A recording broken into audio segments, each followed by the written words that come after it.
Shalom, selamat pagi saudara-saudara yang terkasih di dalam Tuhan. Pagi ini kita akan merenungkan salah satu kebenaran firman Tuhan. Tapi sebelumnya saya akan mengajak saudara-saudara semua untuk kita sama-sama berdoa, meminta pertolongan Roh Kudus untuk membuka pikiran kita, mata dan hati, agar kita dimampukan untuk mengerti firman Tuhan dan renungan yang akan kita sama-sama dengar. Mari kita berdoa. Mengucap syukur untuk segala kebaikan dan kemurahan-Mu Bapa, terutama penyertaan dan pelindungan-Mu di sepanjang malam saat kami beristirahat. Hari ini kami memulai hari yang baru dengan semangat yang baru, dengan kekuatan yang baru yang berasal daripada kami percaya penyertaan-Mu sempurna di sepanjang hari kami. Kami percaya bahwa Tuhan selalu mendampingi kami dan menuntun setiap langkah kaki kami. Kami mengucap syukur kami diberikan kesempatan untuk memulai hari ini dengan beribadah kepadamu, merenungkan kebenaran firman-Mu yang menjadi kekuatan bagi tulang kami dan menuntun setiap langkah kaki kami. Buka mata hati dan telinga kami ya Bapa. Roh Kudus terangilah hati kami sehingga kami boleh dengar-dengaran akan firman Tuhan. Kami boleh mengerti isi hati Tuhan kepada setiap kami, pribadi lepas pribadi. Dan terutama tolong hamba-Mu dalam menyampaikan isi hati-Mu, penuhi dengan kuasa Roh Kudus sehingga setiap pembicaraan dan renungan yang disampaikan semuanya hanya berasal daripada-Mu saja. Terima kasih Bapa, kami siap menyambut kebenaran firman-Mu hanya di dalam nama Tuhan kami, Yesus Kristus. Amin. Saudara yang terkasih dalam Tuhan, tema di bulan ini yang akan saya bawakan adalah tentang idols atau berhala. Mungkin di antara kita sudah sering mendengar tentang tema ini. Saya percaya ini bukanlah tema yang baru bagi kita semua. Namun kita semua perlu diingatkan sekali lagi tentang bahaya dari berhala di dalam hati kita. Ini merupakan, saya menganggap bahwa berhala ini adalah sesuatu yang bersifat laten, artinya dia tidak akan bisa hilang di sepanjang kita hidup. Kenapa kok bisa seperti itu? Kita akan sama-sama belajar dari kebenaran firman, juga nanti renungan dan kesaksian saya terkait dengan tema yang akan kita sama-sama pelajari pada pagi hari ini dan selama 4 minggu ke depan. Kita akan membuka kebenaran firman Tuhan yang diambil dari Hakim-Hakim pasal 17. Hakim-Hakim pasal 17. Saya akan membacakan, saudara-saudara bisa menyimak dan ikut membaca di dalam handphone atau komputer atau TV yang saudara-saudara sedang saksikan pada pagi hari ini. Hakim-Hakim pasal 17. Perikop ini diberi judul Patung Sembahan Mika. Ada seorang dari pegunungan Efraim, Mika namanya. Berkatalah ia kepada ibunya, uang perak yang 1.100 itu, yang diambil orang daripadamu, dan yang karena itu kau ucapkan kutuk. Aku sendiri mendengar ucapanmu itu. Memang uang itu ada padaku. Akulah yang mengambilnya. Lalu kata ibunya, diberkatilah kiranya anakku oleh Tuhan. Sesudah itu dikembalikannya uang perak yang 1.100 itu kepada ibunya. Tetapi ibunya berkata, aku mau menguduskan uang itu bagi Tuhan. Aku menyerahkannya untuk anakku, supaya dibuat patung pahatan dan patung tuangan daripada uang itu. Maka sekarang uang itu kembalikan kepadamu. Tetapi orang itu mengembalikan uang itu kepada ibunya. Lalu perempuan itu mengambil 200 uang perak dan memberikannya kepada tukang perak yang membuat patung pahatan dan patung tuangan daripada uang itu. Lalu patung itu ditaruh di rumah Mika. Mika ini mempunyai kuil. Dibuatnyalah efod dan terafim. Ditahbiskannya salah seorang anaknya laki-laki yang menjadi imamnya. Pada zaman itu tidak ada raja di antara orang Israel. Setiap orang berbuat apa yang benar menurut pandangannya sendiri. Maka ada seorang muda dari Bethlehem Yehuda, dari kaum Yehuda. Ia seorang Lewi dan tinggal di sana sebagai pendatang. Lalu orang itu keluar dari kota Bethlehem Yehuda untuk menetap sebagai pendatang di mana saja ia mendapat tempat. Dan dalam perjalanannya itu, sampailah ia ke pegunungan Efraim di rumah Mika. Bertanyalah Mika kepadanya, "Engkau dari mana?" Jawabnya kepadanya, "Aku orang Lewi dari Bethlehem Yehuda, dan aku pergi untuk menetap sebagai pendatang di mana saja aku mendapat tempat." Lalu kata Mika kepadanya, "Tinggallah padaku dan jadilah bapak dan imam bagiku. Maka setiap tahun aku akan memberikan kepadamu 10 uang perak, sepasang pakaian, serta makananmu." Orang Lewi itu setuju untuk tinggal padanya. Maka orang muda itu menjadi seperti salah seorang anaknya sendiri. Mika mentabiskan orang Lewi itu, orang muda itu menjadi imamnya dan diam di rumah Mika. Lalu kata Mika, "Sekarang tahulah aku bahwa Tuhan akan berbuat baik kepadaku karena ada seorang Lewi menjadi imamku." Saudara-saudara yang terkasih di dalam Tuhan, dari dahulu, dari zaman dulu, manusia itu berusaha mencari Tuhan.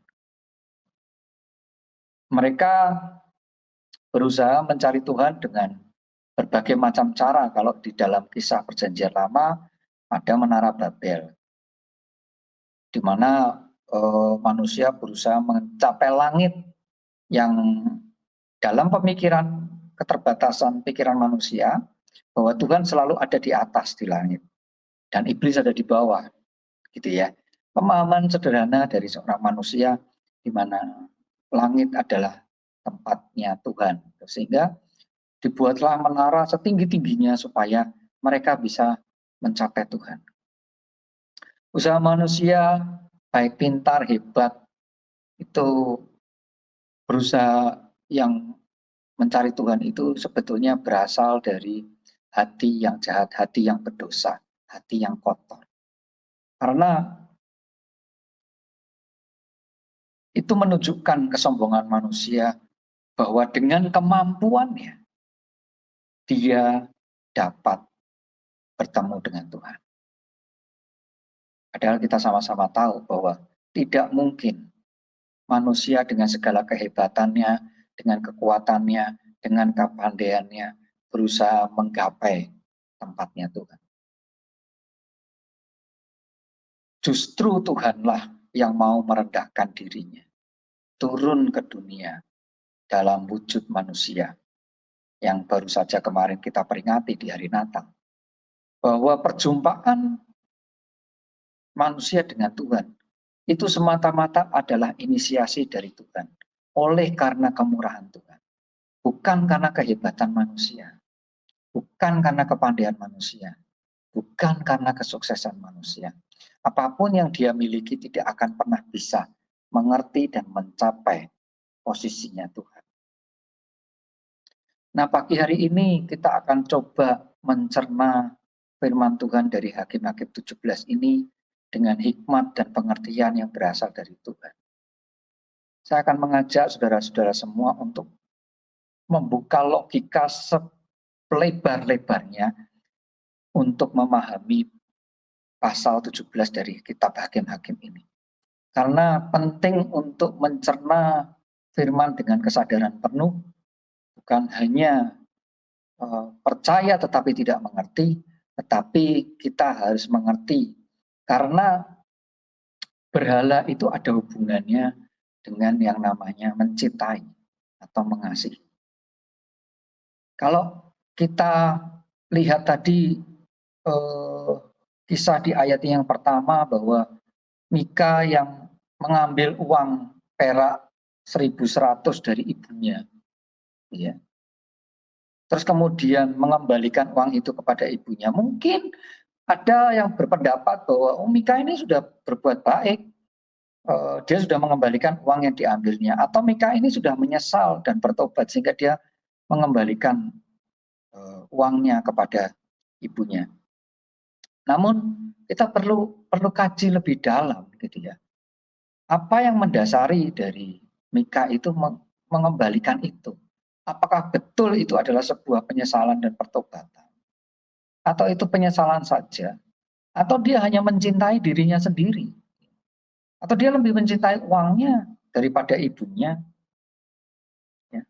Demikian juga dengan Tuhan. Bahwa mencintai itu bukanlah sebuah perasaan. Di antara kita yang masih memiliki berhala, itu pasti mencintai Tuhan tidak dengan sepenuh hati. Berhala itu masuk di saat cinta kita itu tidak sepenuh hati. Kenapa cinta itu tidak sepenuh hati? Karena cintanya didasarkan pada perasaan. Nah, persoalannya perasaan itu naik turun, terombang-ambing. Kadang kita kecewa, kadang kita sedih, kadang kita tidak tahu, ya, kadang kita menyesal dan sebagainya. Sehingga titik-titik itu membuat kita bisa menurunkan kadar cinta. Gitu ya.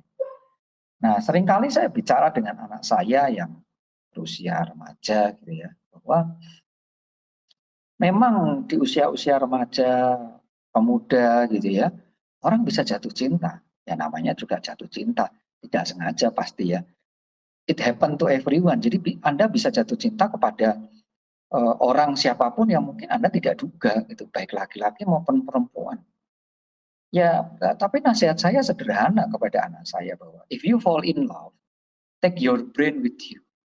Artinya kalau kamu jatuh cinta, ya memang itu sesuatu yang boleh dikatakan itu sebuah perasaan yang tidak disengaja. Tetapi ingat bahwa pikiranmu dan bahwa otakmu itu kalau kamu jatuh cinta. Jadi nggak boleh 100% didasarkan kepada sebuah perasaan atau mengikuti kata hati.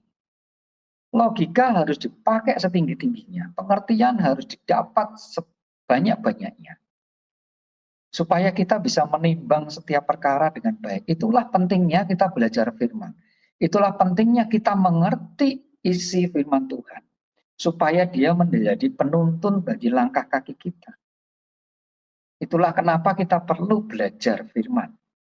Jadi itu adalah sebuah pengertian yang akan memperbaharui hati kita. Itu adalah sebuah pengertian yang akan memperbaharui logika kita. Itu ada sebuah pengertian yang akan memperbaharui karakter kita dan akhirnya perbuatan dan perkataan kita. Jadi di dalam kitab Hakim-Hakim di pasal yang ke-17 ini menceritakan sebuah kondisi bangsa Israel yang kacau. Kegelapan umat manusia terjadi di periode ini. Kondisi spiritual bangsa Israel kacau balau. Ditulis salah satu ayat tadi bahwa pada zaman itu tidak ada raja dan semua orang berbuat apa yang benar menurut pandangannya sendiri. Nah, kembali kepada kisah Mika yang mengembalikan uangnya. Dia mencuri uang ibunya, uang perak 1.100. Mata uangnya itu shekel kalau di mata uang Yahudi. Nah, itu dia mencuri 1.100 shekel itu. Uang perak 1.100. 1.100 itu banyak atau sedikit? Ya, sebetulnya kita bisa tahu ya dari ayat yang ke-10 di mana dia menggaji imam itu sebesar 10 uang perak setahun. 10 shekel setahun itu dibayar 10 uang perak dan dikasih baju. Jadi kalau 1.100 uang perak itu sama aja dengan gaji imam itu 110 tahun. Ini bukan uang yang sedikit, ini uang yang banyak gitu, yang diambil Mika dari ibunya. Gitu. Nah, kalau kita melihat, lah ini kan Mika sudah baik ya, sudah mengembalikan uangnya kepada ibunya. Dia pasti sudah menyesal dan bertobat sebentar. Jangan kita buru-buru menyimpulkan bahwa Mika itu sudah menyesal dan sudah bertobat. Kalau menyesal, iya. Saya percaya Mika sudah menyesal. Karena dia eh,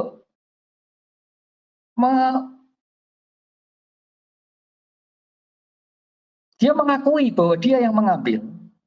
Ya, dan kemudian penyesalan itu dibuktikan dengan dia mengembalikannya. Tetapi apakah itu bentuk pertobatan? Bukan. Dari mana kita tahu bahwa itu bukan pertobatan? Karena landasan Mika mengembalikan ibunya itu adalah supaya menyelamatkan dirinya sendiri. Jadi senternya itu bukan Tuhan. Senternya, pusatnya itu adalah diri sendiri.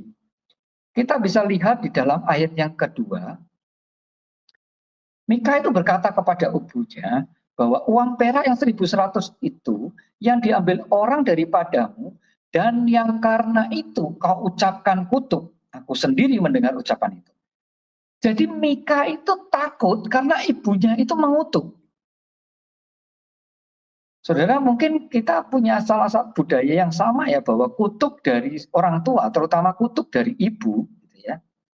Nah, kalau di Indonesia ada legenda Malin Kundang gitu ya. Kutuk dari ibu itu berbahaya, sangat berbahaya. Nah, Mika ketakutan pada waktu ibunya mengutuk. Nggak dijelaskan kutukannya apa, tetapi yang penting ibunya itu sudah mengutuk. Jadi Mika mengembalikan uang itu bukan karena dia bertobat. Mika mengembalikan uang itu, dia menyesal dan dia takut akan kutuk ibunya. Ini bukan pertobatan. Nah, banyak orang menyesali dosanya. Tetapi menyesali dosa atau menyesali konsekuensi dari dosa itu tidak sama dengan bertobat. Banyak dari orang itu setelah melakukan dosa, misalnya mencuri dan kemudian dihukum masuk penjara, dia menyesali konsekuensi dosa itu. Yang dia sesali adalah konsekuensi bahwa dia harus masuk penjara oleh karena kesalahan dia, oleh karena dia mencuri uang. Dia harus masuk penjara, dia menyesal, dan yang disesali adalah konsekuensi dari dosa, adalah sesuatu eh, tindakan yang tidak menyenangkan tinggal di dalam penjara. Tetapi itu tidak sama dengan bertobat karena fokusnya adalah diri sendiri. Fokusnya bukan Tuhan. Fokusnya adalah diri sendiri, bahwa dia sedih dan dia menyesal kalau dia harus dipenjara. Itu adalah penyesalan tapi bukan pertobatan. Nah, pertobatan itu selalu fokusnya, senternya adalah Tuhan. Jadi kalau dia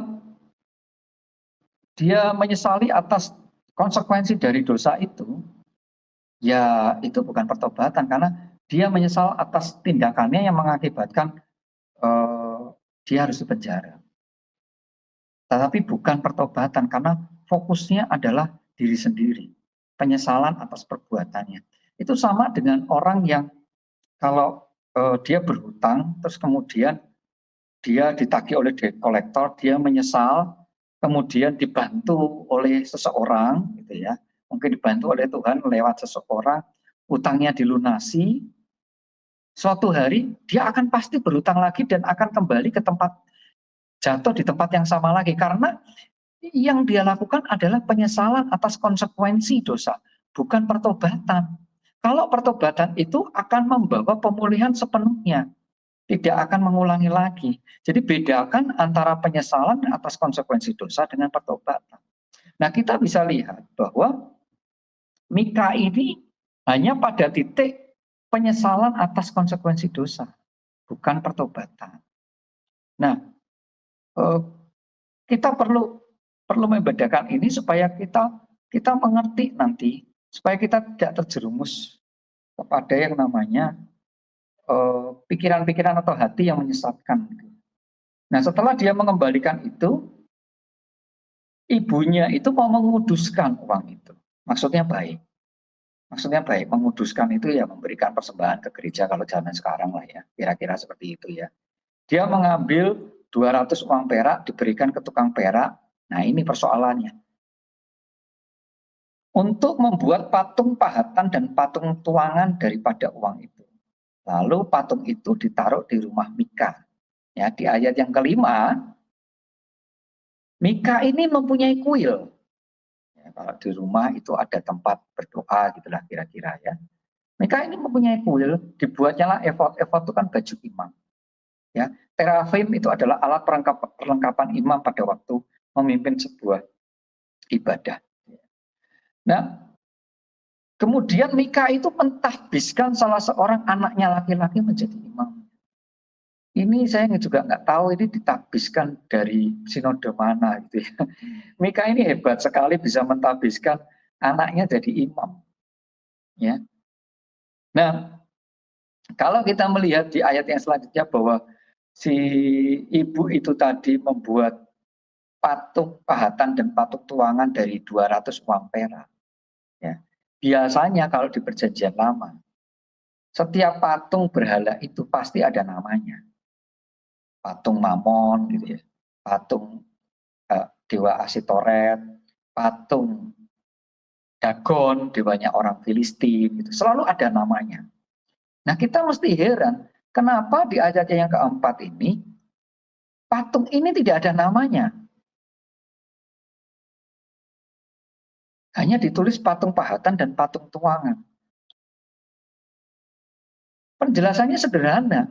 Kenapa ini bukan tidak dikasih nama dewa-dewa bangsa-bangsa yang tidak mengenal Tuhan pada waktu itu, apakah Dagon, Asitoret, Mamon, dan sebagainya. Karena yang dibuat, patung pahatan dan patung tuangan yang dibuat itu adalah patung Yahweh, patung Tuhan.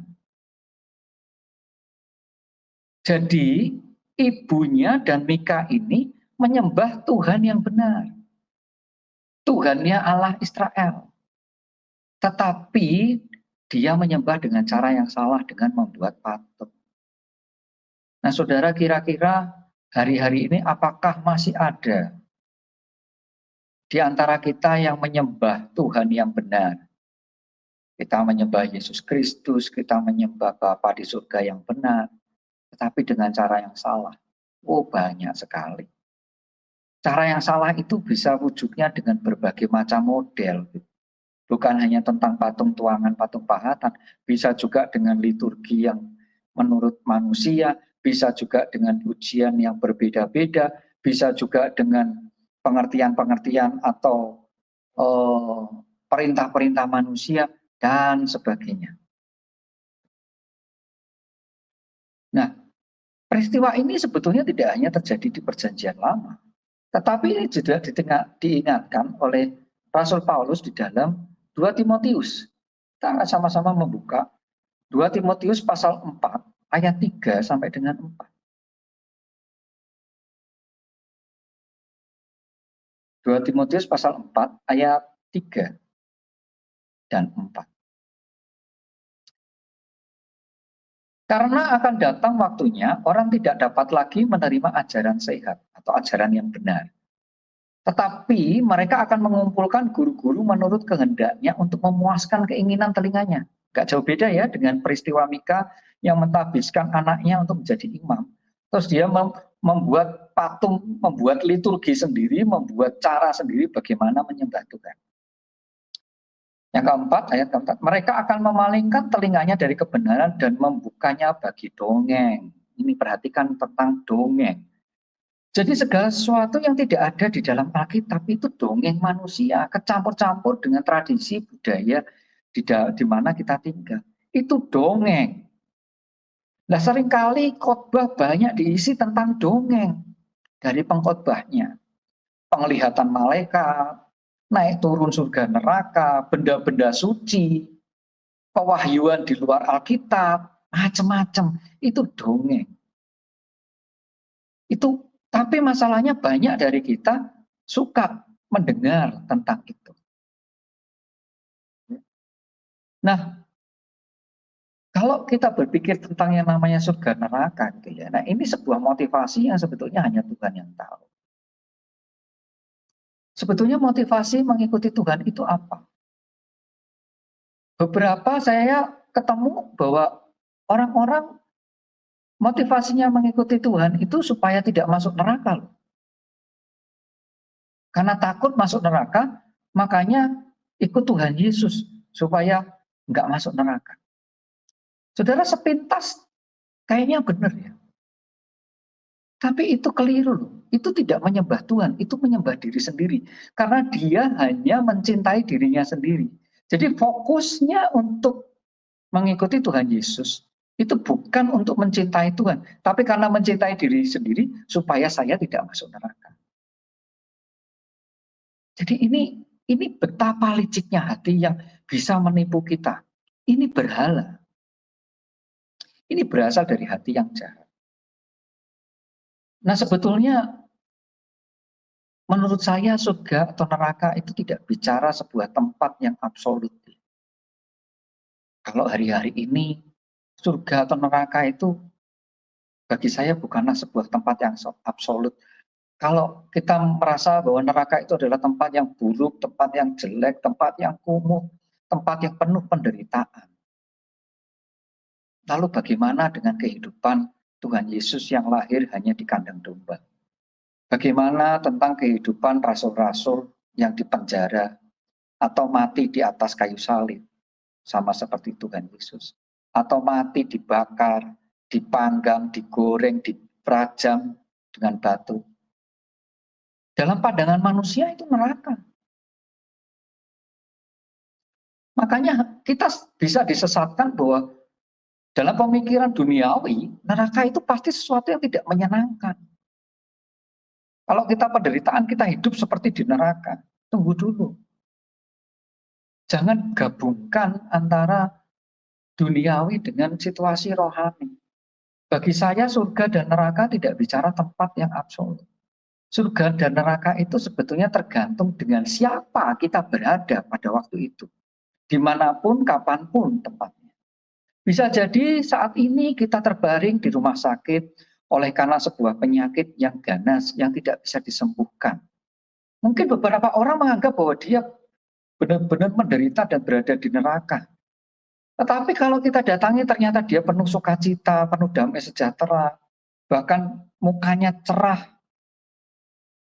Percayakah saudara bahwa dia berada di surga bersama dengan Tuhan Yesus? Atau kalau kita sedang berada di penjara seperti Rasul Paulus, malah bisa memuji dan memuliakan Tuhan, sukacita di dalam penjara. Bukankah ada Tuhan Yesus di situ dan itu adalah surga?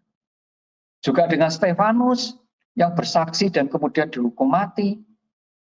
Dia tidak menderita. Situasinya tidak menyenangkan dalam pandangan kacamata dunia. Tetapi di saat ada Tuhan Yesus, apapun kondisinya, apapun situasinya, dalam penderitaan, dalam kemiskinan, dalam kekurangan, dalam sakit penyakit, itu adalah surga. Jadi kita tidak boleh melihat dalam kacamata duniawi. Surga dan neraka adalah letak di mana ada Tuhan, di situ adalah surga. Nah, supaya kita tidak terjebak kepada berhala-berhala dunia ini.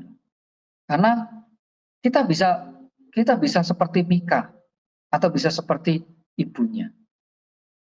Dan orang-orang dunia itu suka sekali dengan yang namanya mujizat, suka sekali dengan yang namanya terobosan gitu ya. Jadi kalau khotbahnya tentang terobosan, terobosan keuangan, terobosan kesehatan lah, jadi sembuh gitu ya, dan seterusnya, itu sangat disukai. Padahal itu bisa menyesatkan. Kalau kita mencari Tuhan, yang dicari adalah Tuhan yang bisa meneroboskan, yang bisa memberikan terobosan. Itu bahaya. Kita akan mempunyai sebuah konsep bahwa kalau kita memainkan kartu yang benar, Tuhan bisa menghindarkan kita dari masalah. Tuhan bisa memberikan kita kekayaan. Tuhan bisa memberikan kita kemuliaan. Kalau kita memainkan kartu yang benar, apa sih yang dimaksud dengan kartu yang benar? Melihat pada firman dan tafsirnya itu. Kalau kita berbaik hati, kita pasti akan dikembalikan berkali-kali lipat kebaikan hati kita. Kalau kita memberi, kita akan diberi berkali lipat. Motivasinya keliru. Kita memainkan kartu bahwa seolah-olah dengan memberi kita bisa mengalami terobosan untuk diberi oleh Tuhan. Nah, ini yang menurut saya adalah berhala-berhala yang ada di dalam hati kita. Tuhan tidak pernah menjanjikan kita terhindar dari masalah-masalah dunia. Yang Tuhan janjikan bahwa Dia akan menyertai kita sampai akhir zaman. Jadi bisa saja kita menyembah Tuhan yang benar dengan cara yang salah. Kalau yang kita cari adalah Tuhan yang bisa memberikan terobosan keuangan, terobosan kesehatan, terobosan kepandaian, dan sebagainya. Nah, seringkali kita tercampur dengan adat istiadat juga di dalam kehidupan kita. Matius pasal 15 itu Tuhan Yesus juga mengingatkan kepada kita. Kita akan baca sedikit dari Injil Matius pasal 15. Tentang adat istiadat dan perintah manusia ini. Melawan perintah Allah. Matius pasal 15. Kemudian datanglah beberapa orang Farisi dan ahli Taurat dari Yerusalem kepada Yesus dan berkata, "Mengapa murid-muridmu melanggar adat istiadat nenek moyang kita? Mereka tidak membasuh tangan sebelum makan." Tapi jawab Yesus kepada mereka, "Mengapa kamu pun melanggar perintah Allah demi adat istiadat nenek moyangmu? Sebab Allah berfirman, hormatilah ayahmu dan ibumu. Dan lagi, siapa yang mengutuki ayahnya atau ibunya pasti dihukum mati. Tetapi kamu berkata, barang siapa berkata kepada bapaknya atau kepada ibunya, apa yang ada padaku yang dapat digunakan untuk pemeliharaanmu, sudah digunakan untuk persembahan kepada Allah. Orang itu tidak wajib lagi menghormati bapaknya atau ibunya. Dengan demikian firman Allah kamu nyatakan tidak berlaku demi adat istiadatmu sendiri. Hai orang-orang munafik, benarlah nubuat Yesaya tentang kamu. Bangsa ini memuliakan aku dengan bibirnya, padahal hatinya jauh daripadaku. Percuma mereka beribadah kepadaku, sedangkan ajaran yang mereka ajarkan ialah perintah manusia. Saudara, dari perikop ini kita diingatkan oleh Tuhan Yesus sendiri melalui Injilnya di dalam Matius. Bahwa kita tidak boleh mengikuti budaya dunia. Kita harus mengikuti firman. Apakah kita melakukan setiap perbuatan kita itu menurut kebenaran firman, atau menurut perintah-perintah manusia, atau harus ikut adat istiadat. Banyak dari kita sudah mendengar kebenaran firman, tetapi kemudian kita mengaplikasikannya berbeda dari firman itu. Contohnya adalah kita mesti menjadi orang benar, mesti menjadi orang yang takut akan Tuhan. Itu adalah sebuah nasihat yang setiap orang tua wajib beritakan kepada anak-anaknya. Perintahnya Tuhan itu kita harus mengajarkan firman itu berulang kali, pagi, siang, malam, diulang-ulang terus. Kalau perlu ikatkan itu pada lehermu dan tanganmu supaya di dahi itu, di dalam pikiran kita itu selalu terisi dengan firman, dan tangan kita itu, perbuatan kita itu juga selaras dengan firman.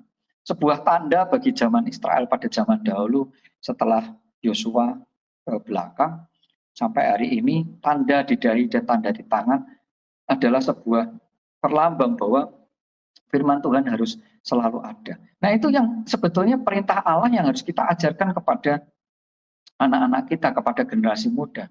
Tetapi justru terkadang kita sebagai orang tua malah memberikan nasihat yang berbeda. Kamu tuh harus jadi orang. Kalau kamu nggak jadi orang nanti, dewasa nanti kamu nggak jadi orang, kamu nggak bisa dihormati sama orang lain. Nah, memangnya sekarang bukan orang ya? Memang sekarang bukan manusia. Ya sudah orang gitu ya. Dan tujuan saya bekerja, tujuan saya belajar, tujuan saya berusaha mendapatkan apapun yang menjadi tujuan, itu bukan untuk dihormati oleh orang lain. Ini sebuah pengajaran yang menyimpang dari perintah Allah yang tercampur dengan adat istiadat dan perintah manusia. Nah, tidak boleh ada dualisme di dalam pengajaran yang ada di dalam hati kita. Yang perlu diperbarui pertama kali adalah hati kita sendiri.